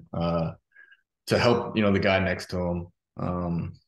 Just to bring, I guess, a specific story. I just know we were kind of like going against, they call it kind of like the Taliban Leatherneck, is what they said. Who knows? I mean, who knows what it, what it really is everybody, have that story is like, oh yeah, we went, whatever. But that's what we were told, basically that was the op we were doing. Like I said, we were helo company. We were flown in. We had all these moving parts with, the British Special Forces and these guys and the, whatever. So we get flown in. Basically, what we're trying to do is go in through this village and clear it out. Basically is one of those like everybody, whoever's left in this village, combat or military age males, like they're not supposed to be there. That's who that is. So basically, we get flown in, and our job is to come up to a certain spot. We're providing security, and then everybody's kind of flowing through. So like we're setting up security. Second and third squads coming through us. They're clearing so far, and then we go through them, and they set up, and then it's just bounding back and forth, just going through this village. I just remember sitting out in this field, basically in a fucking fishbowl, man. Like we're at the low ground. Everything around us is higher. You got berms, you got the city up here, um, all that. And we're just in the worst possible case scenario of, where we're at on the battlefield. We have that staff sergeant that I just so greatly talked about earlier with us. I just remember we're like in this little wadi. It's like a little L shape like this. And most of the squad's down one way, and then I'm like on the corner, and then there's like we have a machine gunner with us, and then the staff sergeant next to him, and then one other guy. So we're kind of in this little L shaped out in the middle of nowhere, like no cover whatsoever. We got some concealment, and I mean we're there for a long time. And I just remember calling over to, the officer and being like, hey, like, this is a bad fucking spot. Like, we need to start pushing through. And they're like, stay there, just stay there. You'll be all right. You'll be all right. Just stay there. And I'm just like, what the fuck? And then we started taking shots and stuff like that. And it's just like we're stuck here, like we have no cover, no like little concealment, and just like, they're pop shots at this point. So, they're coming in. We're like, where are they coming from? This and that. And just everybody's kind of trying to take cover in the wadi as much as they can and trying to figure out where this is coming from. And it's like the officer's like, oh yeah, y'all are still taking shots, but just stay there. Like we're not done with our mission. Like wait. And then just like you can see up above the berms, just like a bunch of different heads, just like kind of like crossing around on the berms and shit like that. And it's like basically you feel like shit's about to go down. Like they set us up for an ambush and stuff like that. And then the round started becoming like more accurate, and guys started to get pinned down. Fucking of course, both saws go down. And so now, they say 75% of the firepower of that team's firepower is that saw. So now not just one, but both saws are down. The machine gunner has no idea where to start shooting, and like we're kind of in it, and it's like, what the fuck? Like, what do we do? Like this area hasn't been cleared. We're kind of getting surrounded, stuff like that. And I just remember kind of like I have an M4 with a 203 on it, and I just carry, I don't know, I could carry up to 20, 25 of these fucking 40 mic rounds. For my chest, chest plate and stuff like that, just whatever. And I just remember fucking loading that shit up, and just where I saw those heads in the berms, and when I'm, if you see fire coming through, just dude, we're fucking guys are getting pinned down. I'm just like, dude, jumping out, kind of like trying to draw the fire, trying to get off of them, trying to get the saws up, and just I think I went through like 20, 40 mic rounds of just bam, bam, and I'm like, dude, machine gunner. He's like, I don't know where they are, and I'm just like, dude, where you see these exploding, just start firing, dude. And ended up everybody kind of started like like the fire started getting off of them. Everybody can start opening up, and we kind of repelled it from there. And I was like, fuck this, we're getting the fuck out of here. And luckily none of our guys got hurt. We had like an ANA get shot in the shoulder. Another ANA dude like exploded his helmet. He got super fucking lucky. Like, they wear those like old school fucking like hang down like World War II helmets and shit. Yeah. So it like caught him at the right spot, but it exploded. The dude got shot in the shoulder. But yeah, we backed those dudes and got them the fuck out. And it's just like kind of just happened, dude. Like, kind of, say like the fog of war, but it's just like, dude, we're fucked. Like, if something doesn't happen here, like we're a major shit. Something bad's gonna happen. Like if you don't make a move, if you don't make a decision, something bad's gonna fucking go down. And it's crazy. Like me and my buddies, we talk about that story all the time. They're like, dude, you fucking, like blah, blah, blah, this and that. I was like, dude, I don't care. Like, I'm glad you're fucking here. I'm glad you're cool.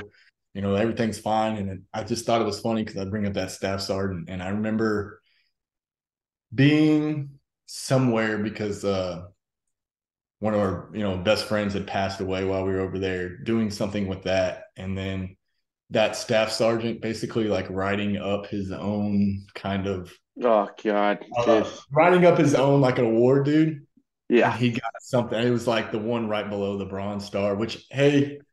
fuck You that get guy. Navy But like, Navy commendation with the V, the fucking one with like the white stripes. no, it's even Like more than that. I think it's more than that because I got a it's. well, I don't. you get a NAM. It's a Navy commendation. You got a Oh Navy yeah, Marine Corps Achievement Medal, and you got a yeah, Navy maybe it's Commendation that. Medal. So it's like same thing, but more often you got a lower level enlisted dude's gonna get a NAM.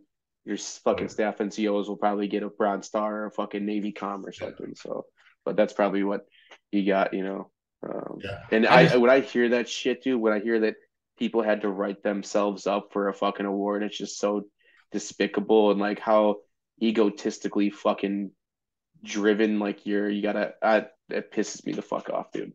I So think sorry, it's go just on. like, no, you're good. I just think that's like a problem with like now, like my like leadership. Like it's always like that's what I think of. Like not so much with my job now, but like that. It's like I feel like I do have that problem with leadership sometimes, and it's because like I remember us sitting in that field for hours. Like I think like 2 hours before we started taking contact, and I just remember looking over at that staff sergeant, and he's fucking laying down. His head is on his freak like a boot, dude. Like passed out on his weapon, Yes, passed Yeah. out on his fucking weapon system, and just like I remember when shit started hitting the fan, I was like, Staff Sergeant, we need a 9-line call that blah blah blah. And then I'm just like, dude, I got it. Like trying to do, not saying like everybody's kind of, doing their part, but it's like the one thing that this dude could be doing. And it's crazy. And like I remember the guys telling me whenever I guess they were there for the ceremony, when they wrote it up and all that stuff. He was like, they were like, dude, basically everything you did, this dude was like, oh, I did this, I did that, I did that, So he took. I was just gonna ask you this. Like, now, did you get recognized for your actions that day when you guys got it? Of course not. It's I have a, cool. I have a very, I'm glad my I have, dudes are cool, dude. yes, yeah. It's That's just, that's the most important thing. That is the most yeah, important thing. You're right. it does. But yeah, Well, I'm sure if this picks up enough steam one day, his bitch ass will listen to this and see Craig Tipton's beautiful flowing hair and awesome mustache talking about how much of a fucking pussy he is. So one can only hope. And that's one thing too. Like, I've had a guy on previously and he wanted to name names, and it's like, look, man, I get it. those people will know, and they do know. Like that guy goes to bed at night knowing that he wrote himself up for a fucking combat, a valorious award in combat, and he had to do it himself. So it's fucking shitty. But you know, that's it's good to hear. I've never heard that story before. And I'm proud of you, brother. And that's awesome that you're able to go above and beyond, keep your boys safe, and take the fight straight to the enemy, because that's what it's all about. So that just shows that like you are a leader of Marines, and you've proven yourself in fucking combat. And it's thank you for sharing that with us. And Yeah. he had mentioned losing a really good friend on on deployment. Would you be okay with talking about that? Yeah, man, absolutely. So we lost a few guys. Another problem with leadership, and we could fucking title this podcast "Leadership." So I don't know, but like, man, I remember doing the rip with 3727, whoever it was, and they're like, "Don't go to abandoned compounds, and we don't patrol at night." And that's where we lose our dudes, And it's just like, you know, trying to flex their dick, like, oh yeah, we still did that. We patrolled at night, we went abandoned compound. Like, why, why? That's not accomplishing your mission. Yes, you got to have a presence. Yeah, you can't, like, you don't want to stick to it, but yeah. So it's just shit that didn't need to happen. It's not like, he was there with his boys and, his squad, stuff like that. All of the guys were, but it's just like unnecessary risks that were taken. And like, I think that's, kind of why I didn't excel and why I kind of wanted to get out, was just like, they would come to me because it's like, hey, dude, you're the fucking low guy on the totem pole. And like, we want you to do this. We want you to do that. And it's like, no, I'm not. We're not fucking, that's going to get people fucking killed. Like, that's unnecessary risks that need to be taken. And it's just like, they see that and they're like, basically disobedience or whatever they want to fucking call it. I'm like, I don't care. Like, as long as my dudes are good, like everybody's healthy, and like, I don't care. I don't care what you have to say. Don't promote me. Multiple times they would be like, oh, we're going to take you off of whatever the early promotion thing is or whatever. Yeah, meritorious promotion shit. Yeah. Yeah. Like, do you think I care, dude? But yeah. So, man, it's just unnecessary risk. But Taylor Bounty, man, Curtis Dorte, like, I mean, all these guys, like, just sucks. I remember specifically, like, with Bounty, it was like they were going to patrol at night. They were going to this play, we called it like the Juliet, and like the Juliet was like kind of known to, like, you're gonna get into some shit. And I remember talking to him really before they were going out. It's like, hey, where y'all heading? He's like, oh, we're going out to the Juliet. And I'm like, he's like, we'll probably get fucked up. And I was like, dude, don't fucking say that shit. Like, be safe, blah, blah, blah. Just, fucking shooting the shit and stuff. Yeah. And then I remember, like I said, we were in each other's, in the houses and shit like that. I remember sleeping. It was like early morning. Like I said, they were going out on a night patrol, just kind of go out, post up somewhere, observe. So it's not like a normal, patrol where you're walking around the whole time. It's literally like, hey, we're going to a spot. We're gonna sit, OP, LP, stuff like that, listening posts, observation posts, and just posting up and watching and, observing the area. I just remember sleeping, and a guy in my platoon came up to me, woke me up. You're like, what the fuck is going on? Middle of the night. He's like, hey, dude, Bounty just died. And you're like, or he said something about, like second squad just got hit. He's like, Bounty's gone, dude. And I'm like, what the fuck? You know? Yeah, not Just, yeah, dude. It's fucking, it's just like those are you got your squad, your buddies, your friends, your Marines, all that stuff. But it's just like those handful of guys that you're really close to. And I'm like, yeah. dude, it's like, fuck, dude. Like, I don't know. Like, it's like not real. Like, even to this day, you think about it, like, it just fucking sucks, dude. I And yeah, I for good can't reason too, like yeah, the how he died, it was, I'm not gonna get too much into it, but yeah, it yeah, patrolling at night and fucking IED, fucking took, shrapnel to the back of the head, and he was done, yeah. That's I mean, I know you guys were tight, you know. That was like the only reason that I knew him or even, approached him because we went to Islick together, is because of you, you know. So like we had that in common. That was kind of our thing that that bullshit like, oh, what's Tipton's bitch ass going, what's he up to? Or Yeah. just and he was like I don't it's good to talk about these guys in the sense of like bringing up and remembering like the people that they are, and like the way that they carried themselves. He was not a fucking bitch at all, like always up there getting it, very intelligent dude. He had this way that he would like have this smirk on his face. I mean, I'm sure that you know what I'm talking about, but he had this like, I don't know, like a little sideways shit eating grin, that he'd like good dude, man. I enjoyed my time at Islick with him and being able to just like uh work hand in hand and see the capabilities of other dudes, So obviously that was your fucking boy.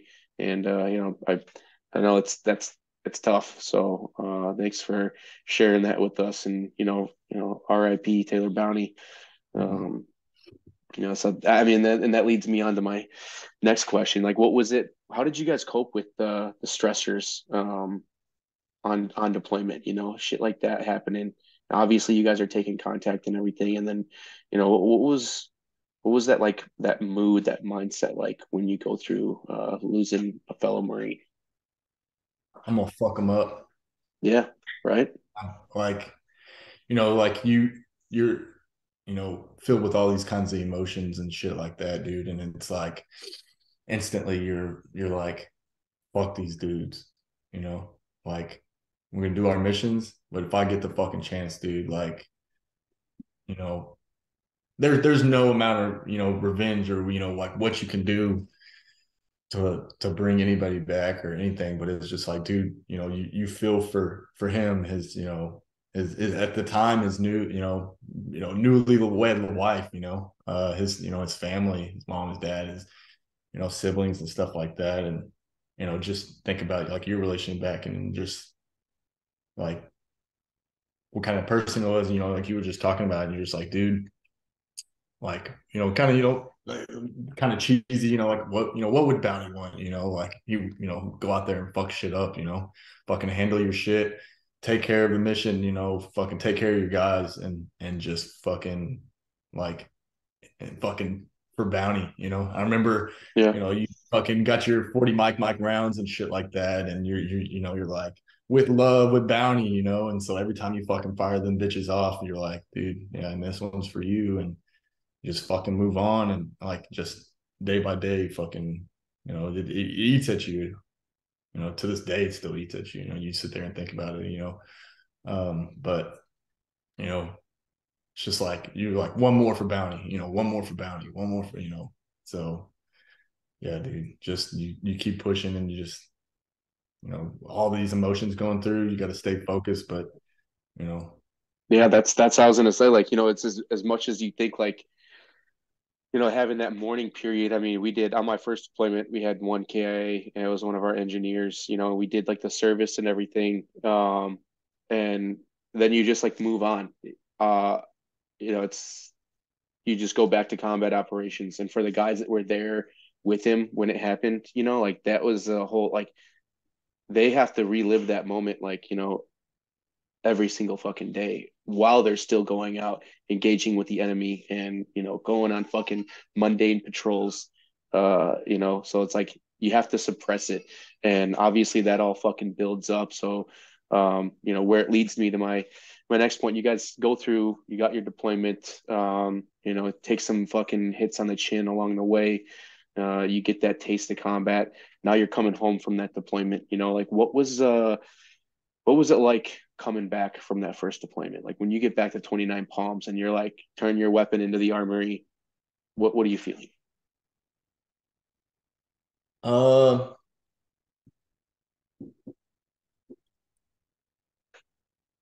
I always tell people, like I don't regret anything, I do it fucking all over again. You know like you said, you meet some of the best people, you ever meet, there's still that handful of guys that, with Bounty and, all the guys that we hung around with, like we still keep in contact and stuff like that. And just like, I'm glad I'm proud, did what I did. Shit fucking happened. Got to move on, but it's like almost like, all right, we did it. I'm fucking done. I don't know. I feel like I'm just like, dude, I don't know. Like, Did you have that feeling of when did you know that you were ready to move on? Like were you done when you got back from that deployment? yeah, I think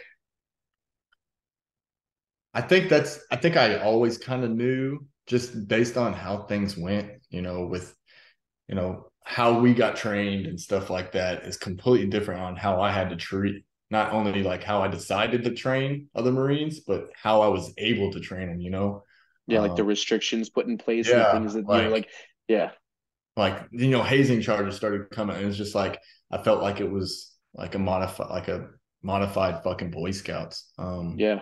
So I think, hey, we did what we did, and experienced what we experienced, and I was like, man, I do it all over again. But I'm like, I'm with all the leadership stuff and this and that. I'm like, dude, I'm so proud of everything, and just uh, like, look, I don't know.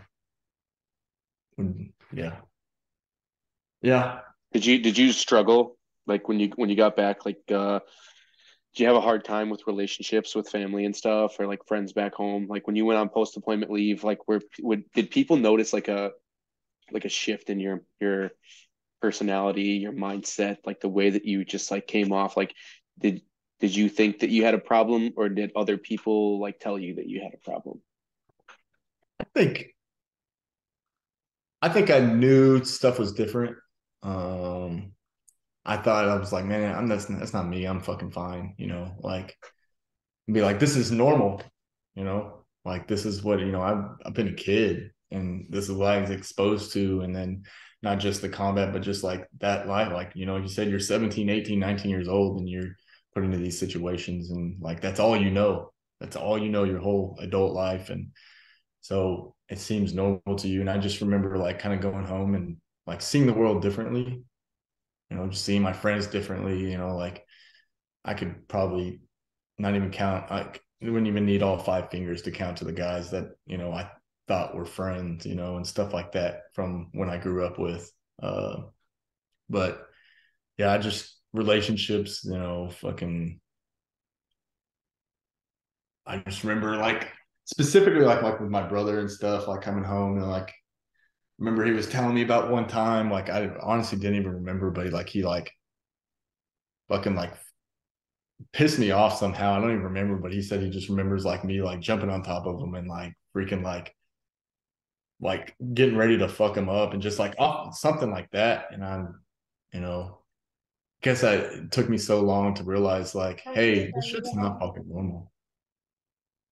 This it's not normal, Uh something's fucking wrong, and I put it off for so long, and finally I was like, dude, like something needs to change, reach out to whatever, you hear horror stories of the VA and stuff like that. Right. And Well, did you turn to like I mean, were you fucking boozing heavy or were you I mean, I never really took you as like a hardcore drinking type of dude, you know? Like I didn't know if you took that route and you started, doing shit that you normally didn't do.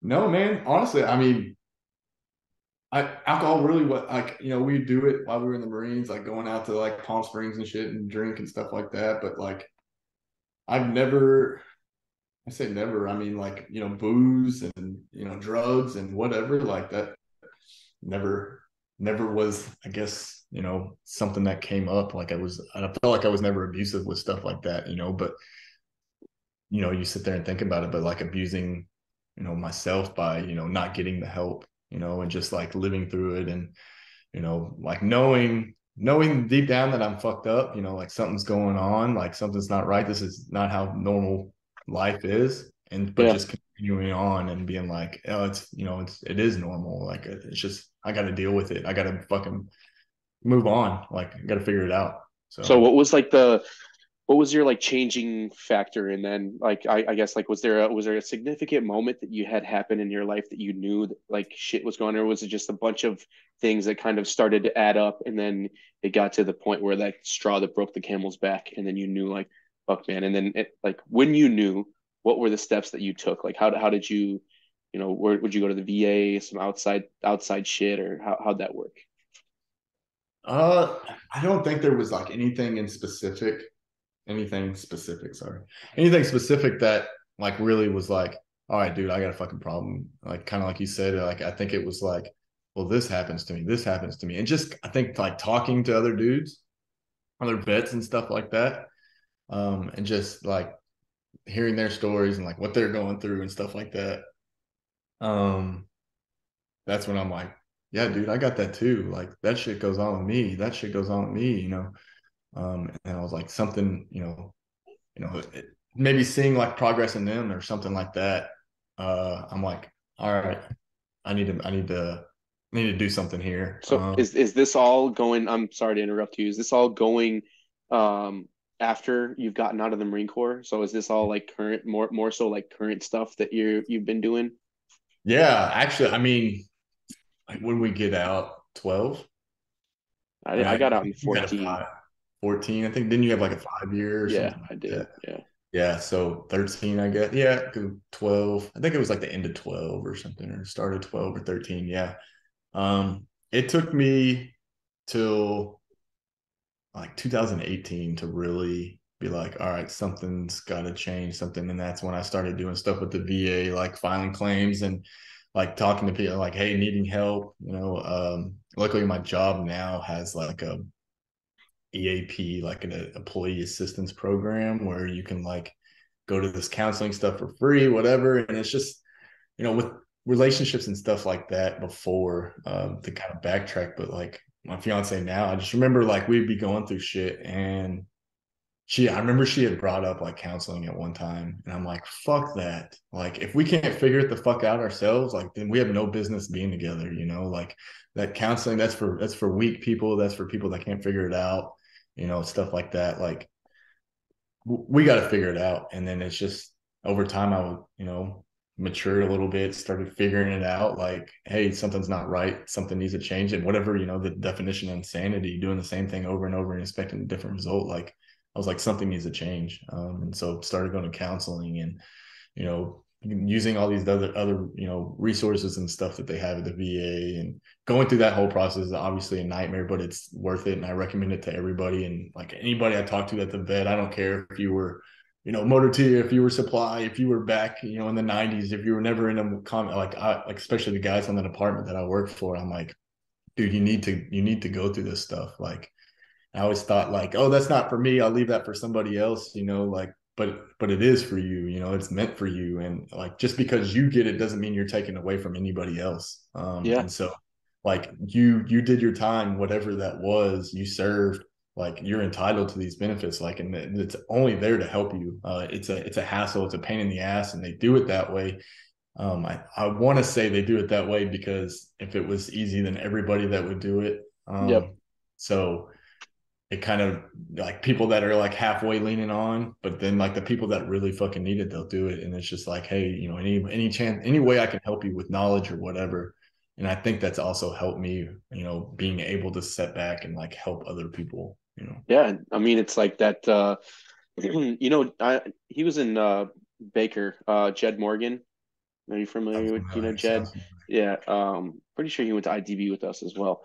Um, but he's a good friend of mine. Like I've been through his he does like the Guardian Project thing. I think I've told you about that. It's like an outdoor therapy program, getting wilderness therapy and stuff. But he talks about like turning pain into purpose. That's like a big thing that he talks about. And it seems like not that, you're finding a purpose in like, your time in service now, and like a way to like utilize your capabilities as a leader to like employ that with, helping those veterans that are around you, and it's like it is a good feeling you know, to be able to know that like you're like impactful in somebody's life and pushing them forward to like do the right thing and get some help for the things that they may be struggling with. Because, you know, I'm fucking sick of people that I know and guys that I served with and friends of mine like committing suicide, you know. So if it's like time out of my day that I can give for like ensuring that you're put on the path to get this shit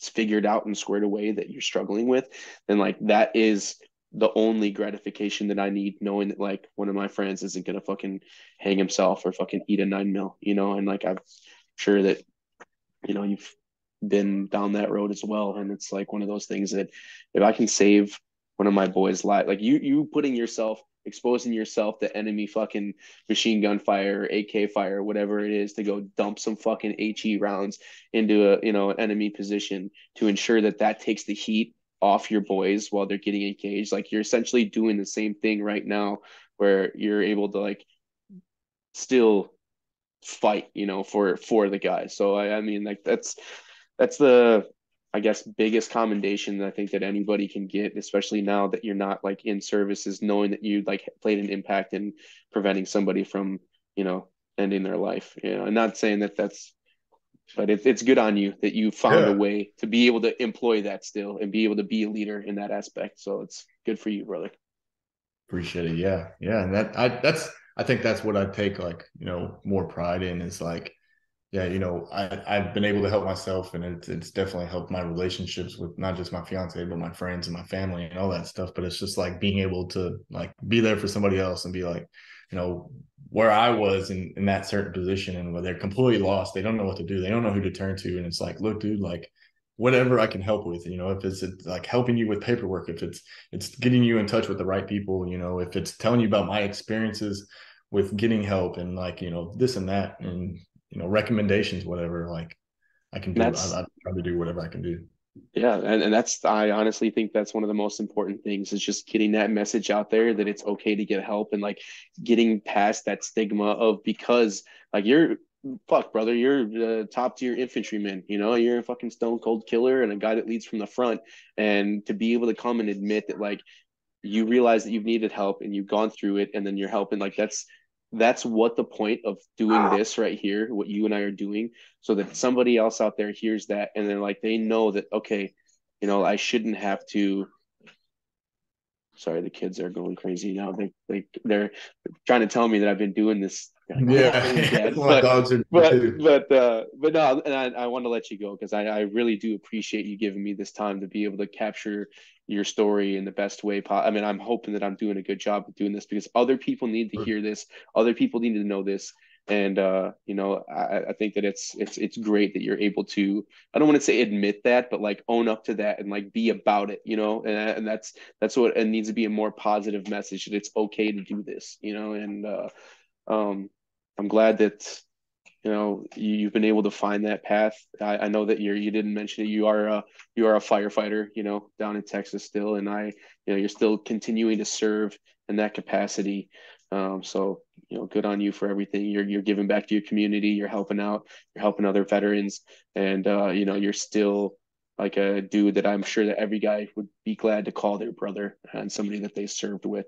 And you know, if I could wrap it up with one last question, you know, if you could describe the GWOT to me in one fucking word, you know, you know, let's just say Afghanistan, your time there, your experiences through it. If you can culminate all that into one word, what do you think that word would be? What one and call me off guard.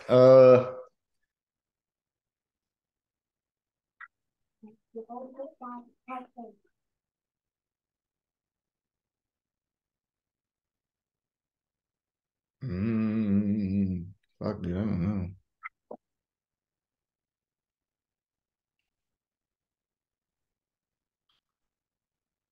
Man, I don't know.